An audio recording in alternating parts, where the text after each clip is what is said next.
नमस्ते बच्चों, मैं महेश जी पतंगे आप सभी का इस ऑनलाइन क्लासेस में हार्दिक स्वागत करता हूं। विषय हिंदी, कक्षा 8वीं, डायमंड स्कूल के सभी छात्र और छात्राओं को इस ऑनलाइन क्लासेस में हार्दिक स्वागत करते हुए बच्चों, आज हम पाठ 4 पढ़ने जा रहे हैं। पाठ 4 एक नया पाठ पढ़ने जा रहे हैं जो कविता है, जिसका शीर्षक है शिक्षा। शिक्षा शीर्षक है, एक कविता है। कवि ठाकुर गोपाल शरण सिंह है। कौन है बच्चों कवि इसके? ठाकुर गोपाल शरण सिंह है। भाग 1 है। यहाँ पर कवि अपने अनुभव के द्वारा शिक्षा किसे कहते हैं इसका हमें कविता में सुंदरता से और कवि के अनुभव को, जीवन के अनुभव को यहाँ पर हमारे सामने प्रस्तुत कर रहे हैं। तो शिक्षा किसे कहते हैं हम जानेंगे। सबसे पहले शिक्षा किसे कहते हैं? अध्ययन हो सकता है, शिक्षा तालीम हो सकती है, शिक्षा एक विद्या हो सकती है, शिक्षा सबक हो सकता है, शिक्षा ज्ञान हो सकता है, जिसे हम अंग्रेजी में एजुकेशन भी कहते हैं। अध्ययन, तालीम, विद्या, ज्ञान और एजुकेशन सभी का अर्थ एक ही है, वो है शिक्षा। तो हमें कैसी शिक्षा पानी चाहिए, यहाँ पर कवि सुंदरता से यहाँ पर प्रस्तुत कर रहे हैं। तो यहाँ पर हम सबसे पहले जानेंगे, सबसे पहले कविता का आशय जानेंगे और दूसरे कवि परिचय, तीसरा बिंदु है यहाँ पर हम आज का परिचय क्या जानना है। यहाँ पर मैं लिख रहा हूँ कविता का आशय जानना है, कवि परिचय जानना है। अब तक आपको कवि परिचय नहीं आया कॉन्सेप्ट कक्षा में, या तो संकलित आया या तो कहानी रूप में आया, लेकिन कहीं भी आपको कवि परिचय नहीं आया। तो आज आपको कवि परिचय कैसे लिखना है वो भी बता दूंगा। उसके बाद कठिन शब्द आपको पढ़ना है। उसके बाद यहाँ पर कविता वाचन,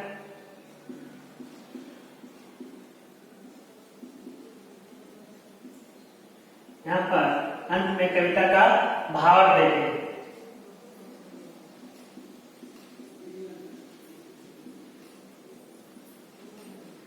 कविता का भावार्थ, सबसे पहले कविता का आशय जानेंगे, कवि परिचय जानेंगे, कविता के कठिन शब्दार्थों को जानेंगे, कविता वाचन करने के बाद कविता का भावार्थ देखेंगे। तो यहाँ पर शिक्षा किसे कहते हैं? अध्ययन, तालीम, एजुकेशन, अनेक तरीके से हम उसको प्रस्तुत कर सकते हैं। तो शिक्षा जीवन के अनुभव को यहाँ पर कवि ठाकुर गोपाल शरण सिंह बहुत ही सुंदरता से प्रस्तुत कर रहे हैं। शिक्षा से बढ़कर कोई धन नहीं होता बच्चों। जीवन में शिक्षा से बढ़कर कोई धन हमारे पास नहीं रहता। दुनिया में किसी के भी पास धन दौलत हमेशा नहीं। धन जो है आता जाता रहता है और दुनिया में शिक्षा से बढ़कर और कोई धन नहीं है। जो हम पैसा कमाते हैं, धन दौलत कमाते हैं, ये कुछ समय के लिए हमारे पास रहता है, आते रहता है, चले जाते रहता है, आना जाना उसका चला रहता है। लेकिन एक बार हमने विद्या प्राप्त की तो हमारे पास जन्म से लेकर मरण तक विद्या हमारे पास रहती है। तो शिक्षा सिर्फ हमेशा हमारे पास नहीं रहती। धन से नहीं बल्कि शिक्षा से हमें धनवान बनना चाहिए।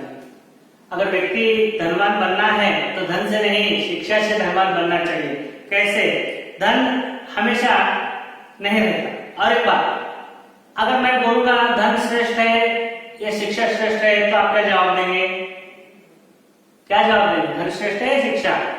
मैं देता हूं उसका उत्तर, शिक्षा श्रेष्ठ है। दोनों में से बढ़कर शिक्षा है। धन आता जाता रहता है, ये तो बात अलग है, लेकिन कोई हमारे पास चुरा सकता है तो वो धन चुरा सकता है। शिक्षा की चोरी कोई नहीं कर सकता। अगर आपने कुछ सीखा है तो उसकी कोई चोरी नहीं कर सकता, वो हमेशा आपके पास रहेगा। आपके जेब में रुपए है तो चोरी होने का डर रहता है, लेकिन शिक्षा कभी चोरी नहीं होती। इसलिए अगर कोई श्रेष्ठ है तो शिक्षा श्रेष्ठ है। ऐसे शिक्षा को पाने के लिए हमें क्या क्या करना चाहिए? शिक्षा में 2 प्रकार के होते हैं बच्चों, एक औपचारिक शिक्षा होती है, एक अनौपचारिक शिक्षा होती है। औपचारिक शिक्षा स्कूल में नियम, रूल्स और पाठ्यक्रम के आधार पर पढ़ी जाने शिक्षा को औपचारिक शिक्षा कहते हैं। अनौपचारिक शिक्षा यानी हमें समाज, घर, दोस्त, परिसर से सीखने वाली शिक्षा को अनौपचारिक शिक्षा कहते हैं। दोनों शिक्षा में हमें अनुभव लगते हैं, तो ऐसे अनुभव के जरिए शिक्षा को प्राप्त कर सकते हैं। शिक्षा जन्म से लेकर मृत्यु तक सीखी जा सकती है, उसमें कोई उम्र या कोई वर्ग भेद नहीं रहता, वो हमें कभी भी सीख सकते हैं। तो यहाँ पर कविता के आशय में क्या संदेश दे रहे हैं? हर एक पाठ, हर एक कविता आपके लिए एक संदेश देती है, एक सीख देती है। क्या सीख मिलती है आपको इस शिक्षा से? इस कविता में कवि अनुभव के द्वारा शिक्षा प्राप्त करने के अनेक उदाहरण प्रस्तुत करते हैं। अनुभव के जरिए हमारे जीवन में हुए अनुभव ही हमारे लिए शिक्षा है। ये सही है, ये गलत है, हमने जान लिया तो शिक्षा प्राप्त की जैसे ही हमारे जीवन में होने वाले अनुभव, जितने अनुभव हो गए उतने हमें शिक्षा प्रबल होती जाती है। जीवन में हमें अनुभव को प्राप्त करते करते शिक्षा को प्राप्त करने के अनेक उदाहरण प्रस्तुत कर रहे हैं। यहाँ पर जीवन में यश की प्राप्ति के लिए अनेक प्रकार की मुसीबतों का सामना करना पड़ता है। अगर हमें कुछ पाना है तो अनेक मुसीबतों का सामना करना पड़ता है।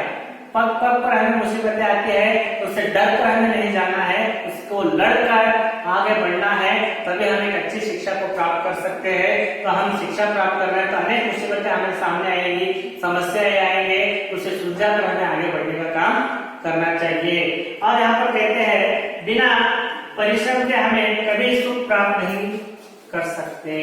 तभी यहाँ पर कह रहे हैं कि हमें बिना परिश्रम के हम कुछ भी प्राप्त नहीं कर सकते। अगर हमें कुछ प्राप्त करना है तो हमें मेहनत करना है, परिश्रम करना है, तभी हम कुछ प्राप्त कर सकते हैं, नहीं तो हम कुछ प्राप्त नहीं कर सकते। अगर हमें अच्छे अंक पाने हैं, अच्छी पढ़ाई करनी पड़ेगी, मेहनत करनी पड़ेगी, तभी हम अच्छे अंक पा सकते हैं। बैठे जगह मुझे अच्छे अंक आए हुए तो नहीं आ सकते बच्चों। इसलिए हमारे जीवन में अनुभव ही है, हमारे लिए शिक्षा है। उसके अलावा हमारे जीवन में अगर यश की प्राप्ति करनी है तो अनेक समस्याओं को जूझना पड़ता है। इसके अलावा हमें अगर कुछ बनना है तो परिश्रम करना जरूरी है। तो ये हम इस पाठ से हम क्या सीख सकते हैं? तो अनुभव होने चाहिए, शिक्षा प्राप्त करने से अनेक परिश्रम करने चाहिए और यहाँ पर अनेक मुसीबतों का सामना करना चाहिए। तो ये हमें इस पाठ से सीख मिलती है। इतना ही नहीं, जीवन में सफलता पाने के लिए हमें अनेक संकट, मुसीबतों का सामना करना पड़ता है। तो ये जीवन में हमें कुछ पाना है तो कुछ खोना पड़ता है, तो अनेक मुसीबतों का सामना करने की शक्ति हमें मिलती है। बिना परिश्रम के हम कभी भी सुख प्राप्त नहीं कर सकते। तो हमें बिना परिश्रम के हम कभी भी सुख की प्राप्ति नहीं होती। अगर हमें कुछ पाना है तो हमें मेहनत, परिश्रम करना ही पड़ेगा। यहाँ पर कविता में कवि अनुभव के द्वारा शिक्षा प्राप्त करने के उदाहरण प्रस्तुत करते हैं। जीवन में यश प्राप्ति के लिए हमें अनेक से अनुभव हमें काम में देते हैं। तो यहाँ पर हम ये आशय को इस प्रकार से हम समझ सकते हैं। यहाँ पर बच्चों पहले हमने आशय, शिक्षा कविता का आशय जान लिया कि उसका उद्देश्य क्या है, हमने जान लिया। अब दूसरे पॉइंट में हम कवि परिचय, इससे पहले आप कवि परिचय कभी नहीं लिखा, लिखे होंगे तो आपने कवि परिचय कैसे लिखते, जो प्यारा वाइज रहता है उसे हम पॉइंट वाइज कैसे लिखते हैं वो बता रहा हूँ। यहाँ पर सबसे पहले हम कवि का नाम लेंगे। कवि का नाम क्या है? ठाकुर गोपाल चरण सिंह। तो यहाँ पर कवि का नाम, फर्स्ट पॉइंट जैसे मैंने लिखा है वैसे आप लिखने की प्रैक्टिस कीजिएगा तो समझ में आएगा। ठाकुर गोपाल चरण सिंह उनका नाम है। ता का मतलब होता है उनका टोटल जीवन अवधि, कहाँ से प्रारंभ हुआ और कहाँ पर समाप्त हुआ। 1892 से लेकर 1960 तक। कहाँ से कहाँ तक? 1892 से लेकर 1960। 92 यहाँ पर मैंने लिखा, आपको पढ़ने में या लिखने में दिक्कत ना हो तो 92 यहाँ लिखा है और 60 यहाँ पर लिखा, आपको पढ़ने लिखने में दिक्कत ना हो। तो कैसे पढ़ेंगे इसे? 1892 1960 समझ में आया? अब जन्म दिनांक, किस जन्म को, किस वर्ष उनका जन्म हुआ? 1892 में उनका जन्म होता है। जन्म स्थान कहाँ पर है? यानी प्लेस, जन्म का प्लेस कहाँ है? रीवा झांसी। रीवा झांसी उनका जन्म प्लेस का नाम है। आप जब अपनी किताब में पेज नंबर 29 पर आप देख सकते हैं कि 28 पर पोएम दिया गया है, 29 पर आपको कवि परिचय और शब्द दिया गया है। आप अपने अपने टेक्स्ट करिए, उसके साथ आपको भी देखेंगे तो आपको समझ में आएगा। आगे माता पिता का नाम दिया है। माता पिता का नाम, माता का नाम प्रभुराज कुंवरी, इनके माता का नाम ठाकुर गोपाल चरण सिंह के माता का नाम क्या था? प्रभुराज कुंवरी। और पिता का नाम ठाकुर जगत बहादुर सिंह था। उनके माता पिता का नाम आपको पूछ सकते सकता है गोपाल चरण ठाकुर जी का माता पिता का नाम क्या है, तो वहाँ पर आपको बताने आना चाहिए कि माता का नाम प्रभुराज कुंवरी और पिता का नाम ठाकुर जगत बहादुर सिंह। यहाँ पर उनके पिता का नाम लिखने आना चाहिए। शिक्षा कहाँ तक उन्होंने पढ़ाई की थी, मैट्रिकुलेशन यानी मैट्रिकुलेशन तक आपको उनकी पढ़ाई हो चुकी थी। कहाँ तक, मैट्रिकुलेशन तक उनकी पढ़ाई हो चुकी थी। इनके सभी कविता किस नाम की पत्रिका में छपते थे, यानी सरस्वती नाम पत्रिका में इनके सब कविताएं छपने लगी। यानी सरस्वती नाम की पत्रिका है, न्यूज़पेपर है, उसमें उनके सभी कविताएं यहाँ पर छपने लगे हैं। तो आगे हम और इनका परिचय संक्षिप्त में प्राप्त करते हैं।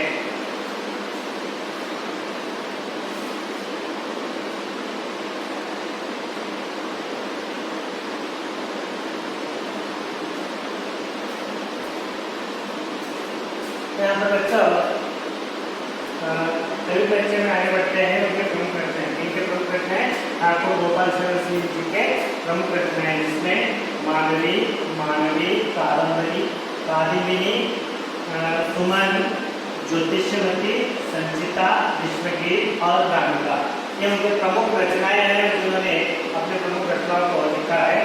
जगरा लोग इनकी यह इनका महाकाव्य है। महाकाव्य में बड़ा सा एक रचना है उनके, जैसे महाभारत रामायण को भी महाकाव्य कहा जाता है, वैसे इनका जगरा लोग एक बड़ा सा साहित्य है जो बृहद प्रमाण में इनकी महाकाव्य है।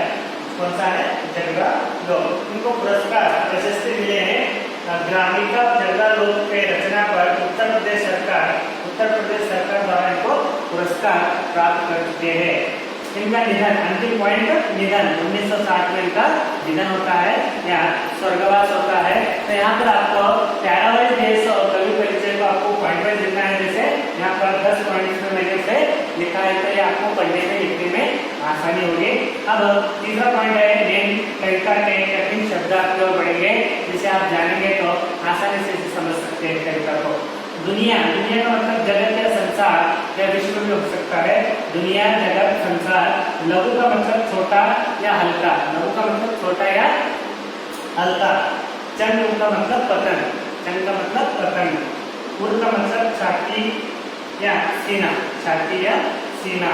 वारिधर का मतलब होता है बादल, वारिधर का मतलब क्या होता है, बादल। गिरि का मतलब पर्वत या पहाड़ भी हो सकता है, गिरि, पर्वत, पहाड़। छेद का मतलब छिद्र या सुराख होता है, छेद का मतलब छिद्र या सुराख। चक्कर खाना यानी इधर उधर घूमना, चक्कर खाना यानी इधर उधर घूमना। ये हुआ कविता का आशय, हमने अच्छे से पढ़ लिया। फिर बाद में कवि परिचय संक्षिप्त पा लिया। अब कठिन शब्दार्थ को संक्षिप्त पाने के बाद अब हम कविता वाचन की ओर बढ़ेंगे। मैं कविता वाचन कर रहा हूँ यहाँ पर, आप कविता को अपने टेक्स्ट बुक में सुनेंगे और मेरे साथ उसको देखेंगे भी, तो आपको पढ़ने में और लिखने में कोई दिक्कत नहीं रहेगी। तो आप अपने टेक्स्ट बुक में पेज नंबर 28 पर आप अपनी कविता को जो वाचन कर रहा हूँ मैं, तो आप ध्यानपूर्वक देखेंगे तो कहाँ पढ़ने में आपको दिक्कत नहीं होनी चाहिए। तो यहाँ पर मैं कविता पढ़ने जा रहा हूँ। पाठ 4, पाठ का नाम शिक्षा, जो कविता है। कवि का नाम है ठाकुर गोपाल चरण सिंह। मैं कविता वाचन कर रहा हूँ। शिशु ने दुनिया में आकर रो रो कर हंसना सीखा, लघु होकर बढ़ना सीखा, गिर गिर कर चलना सीखा, कितने ही चक्कर खाकर चंगों ने चढ़ना सीखा, उड़ छेद कर अपना मुरली ने गाना सीखा, मिट मिट कर वारिधरों ने पानी बरसाना सीखा, तरु गिरवर से गिर कर नदियों ने बहना सीखा। तो ये इस प्रकार से कविता का वाचन है। एक बार मैं फिर से उसे आपको वाचन करा रहा हूँ, एक बार आप भी अपने टेक्स्ट बुक में देख लीजिए। शिशु ने दुनिया में आकर रो रो कर हंसना सीखा, लघु होकर बढ़ना सीखा, गिर कर चलना सीखा, कितने ही चक्कर खाकर चंगों ने चढ़ना सीखा, उड़ छेद कर अपना मुरली ने गाना सीखा, मिट मिट कर वारिधरों ने पानी बरसाना सीखा, तरु गिरवर से गिर कर नदियों ने बहना सीखा। इस प्रकार आपको इस कविता को वाचन करने आना चाहिए। एग्जाम की दृष्टि से इस कविता को आपको कंठस्थ करना है। आप इसे कंठस्थ कर 2 बार लिखकर निकालेंगे तो कविता आपको जरूर कंठस्थ हो जाएगी। तो आगे हम एक एक पंक्ति का भावार्थ सविस्तार जानेंगे।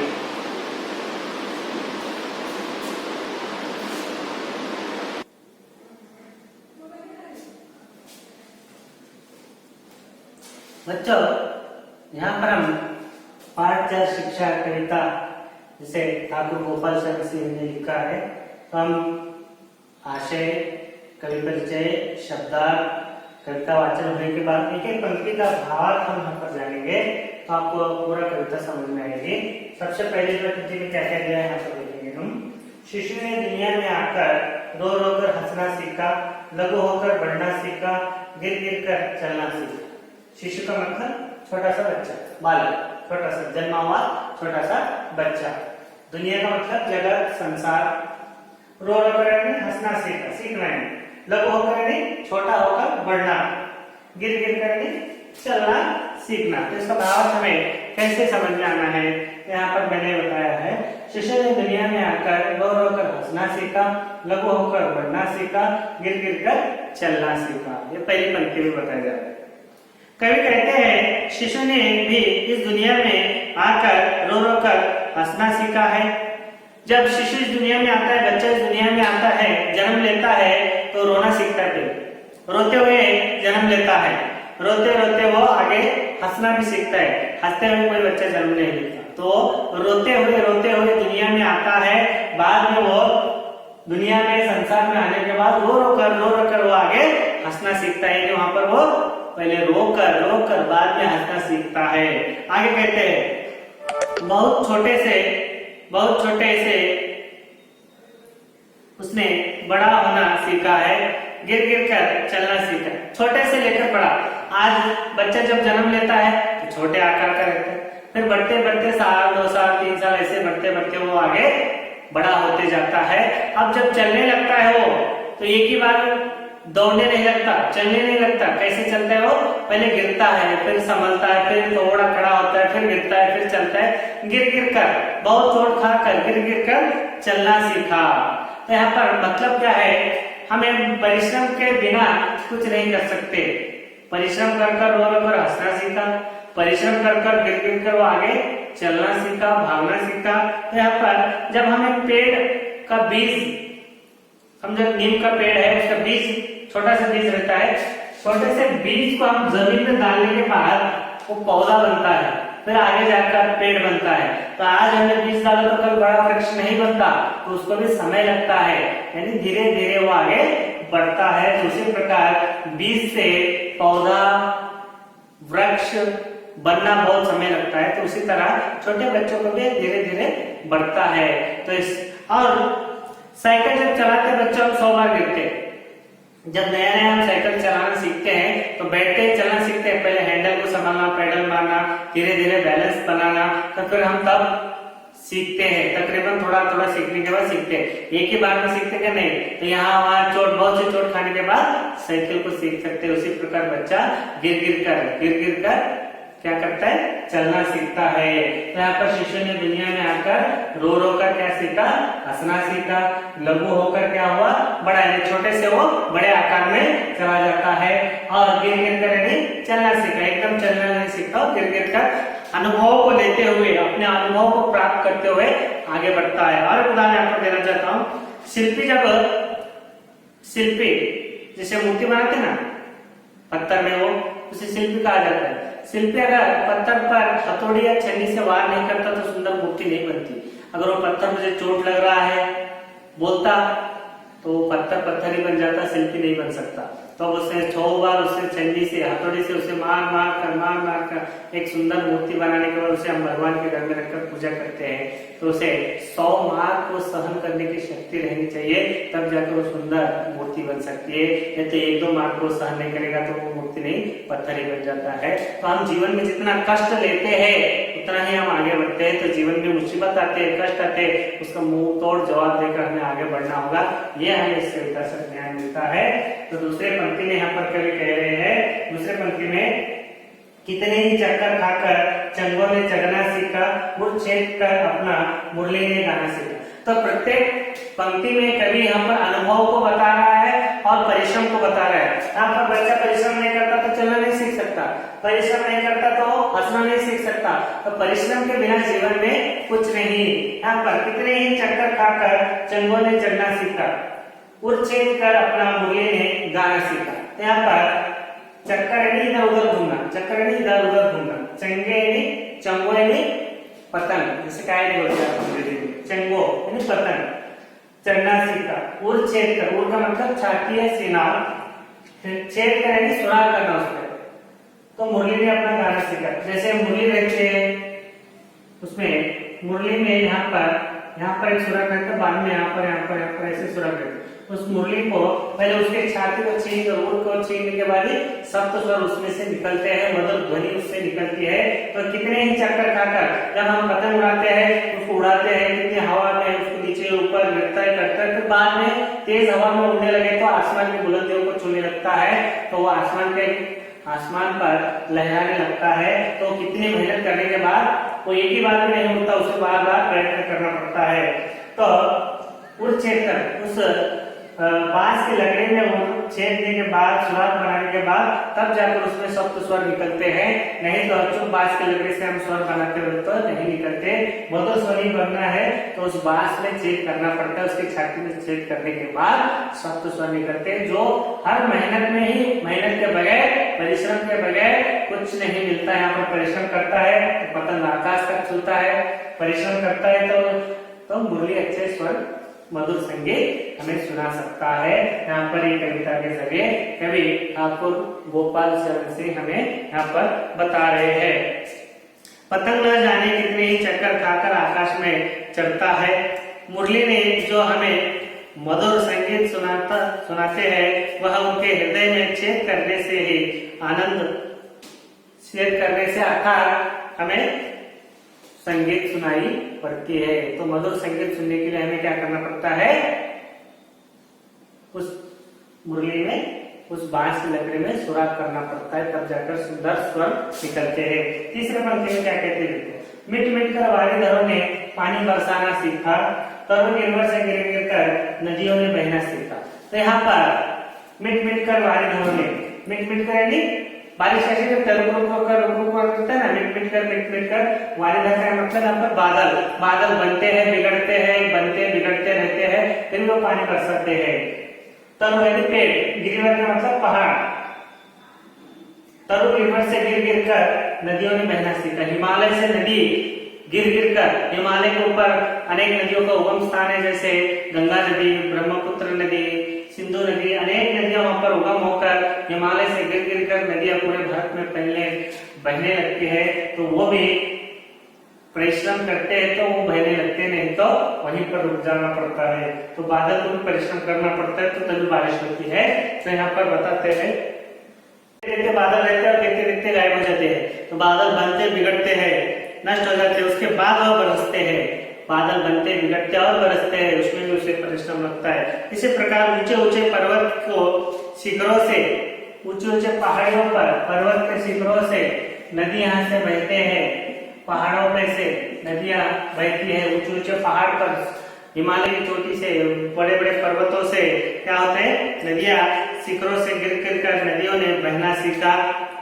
अर्थात दुनिया में कुछ भी आसान नहीं है, हर चीज के पीछे परिश्रम और त्याग है। दुनिया में कुछ चीज आसान नहीं है, परिश्रम करना पड़ता है, तब जाकर हम सफलता की सीढ़ियों तक पा सकते हैं। बिना परिश्रम के कुछ नहीं। अगर हमारे सामने आज अगर थाली में रखा जाता है तो हमें हाथ से उसे निवाला बनाकर मुंह में रखकर चबाना पड़ता है। थाली रखा, पेट भर गया तो नहीं जमता, हमें थाली रखने के बाद उसे निवाला बनाकर खाना और चबाना पड़ता है, तब जाकर वो आहार हमारे पेट में जाता है। इसके लिए हमें परिश्रम करना पड़ता है। हर चीज के पीछे परिश्रम है तो ही जीवन है। तो सार्थक जीवन अगर जीना है तो परिश्रम के बिना कुछ नहीं। हम आलस्य को नहीं अपनाना है, आलस्य नहीं लेजीपन को त्यागना है, तब जाकर हम परिश्रम कर सकते हैं। यहाँ पर कवि सुंदर से एक उदाहरण देते हुए कह रहा है, यहाँ पर शिशु का उदाहरण दे रहा है, यहाँ पर चंगू का उदाहरण दे रहे हैं, मुरली का उदाहरण दे रहे हैं, बादलों का उदाहरण दे रहे हैं, नदियों का उदाहरण दे रहे हैं। वो सभी अपने जीवन में अनेक मुसीबतों का मुकाबला कर समस्याओं का मुकाबला कर आगे बढ़ने की कोशिश करते हैं। तो इंसान भी उसी तरह हमारे जीवन में आने वाली समस्याओं को मुंह तोड़ जवाब देकर हमें आगे पर बढ़ना चाहिए, तो तभी हमें सफलता मिलती है। और एक यहाँ पर उदाहरण देता हूँ बच्चों में आपको। एक चींटी रहती है, नन्ही चींटी रहती है। चींटी मालूम है ना, दीवार पर शक्कर का दाना लेकर चढ़ती है, 100 बार फिसलती है, ऊपर चढ़ती है, फिर गिरती है, उसका घर ऊपर रहते है, चढ़ती उतरती 100 बार गिरने पर भी वो शक्कर का दाना लेकर प्रयत्न कर आकर अपने घर तक पहुंचती है, परिश्रम करती है, तो अपने घर तक उन शक्कर का दाना लेकर चढ़ती है। तो हम इंसान है, प्राणी तो प्राणी है, हम इंसान, उसमें बुद्धिजीवी इंसान है। तो हमें भी जीवन में कुछ लक्ष्य प्राप्ति करनी है तो परिश्रम करना चाहिए। तो सतत परिश्रम करने से हमें जीवन में लक्ष्य प्राप्त हो सकती है। कोशिश करने वालों की कभी हार नहीं होती। कहा गया है कि कोशिश करना, प्रयत्न करना, तो सतत प्रयत्न करने से हमारे जीवन में कभी असफलता नहीं, सिर्फ सफलता ही मिलती है। तो आज इस सफलता की कहानी में ठाकुर गोपाल चंद्र सिंह से रचित शिक्षा कविता को हमने यहाँ पर पढ़ा है। तो आशा करता हूँ ये कविता आपको समझ में आई होगी। फिर इसमें कोई दिक्कत या समस्या हो तो आप मुझे फोन कर बेझिझक पूछ सकते हैं। तो ये कविता आपको समझ में आएंगे, आशा करते हुए यहाँ पर ये कक्षा समाप्त करता हूँ। फिर अगले कक्षा में फिर से मिलेंगे। नमस्कार, धन्यवाद।